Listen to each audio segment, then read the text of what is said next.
So much of today's world seems to be walking away from God. It's refreshing when we can look at a story of a man who walked with God and be an example for you and I of how to walk with God in our own life today in the midst of a world that's not. We're continuing our discussions of Hebrews chapter 11, the faith chapter of the Bible, the examples that Paul left for us to show us tangible evidence of individuals, men and women who lived by faith and set us an example of faith in the Bible. We've come down to verse 5, where it talks about a man by the name of Enoch. It says here in verse 5 of Hebrews 11, "By faith Enoch was taken so that he did not see death and was not found, because God had taken him. And for before he was taken, he had this testimony that he pleased God." This is taken from an account that is not much more than what we just read back in the book of Genesis, where it talks there about Enoch, the seventh generation from Adam, who walked with God, it says, and was taken.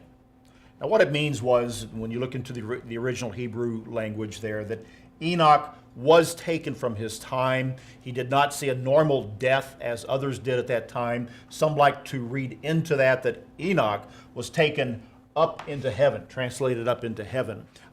And that's not the story. That's not the case. The Bible gives us one unique story here, along with a few others like Moses and later Elijah, of people who had a unique form of death in that they just kind of were either taken up, taken away, or walked, as in Moses' case, up a mountain and died.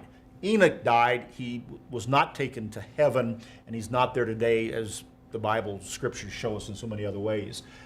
He was removed from the scene. That's what it's talking about.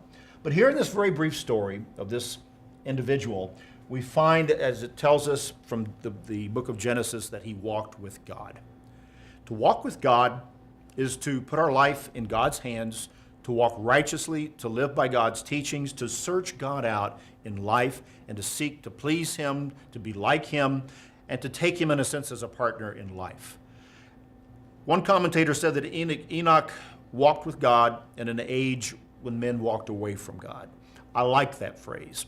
And I think it teaches us something about how we can live today as we look at not only Enoch's example, but those of Abel's and Abraham and Moses and other righteous men and women from the scriptures, which is what Hebrews chapter 11 is all about, to give us some concrete evidence of how we are to live righteously today and to walk with God.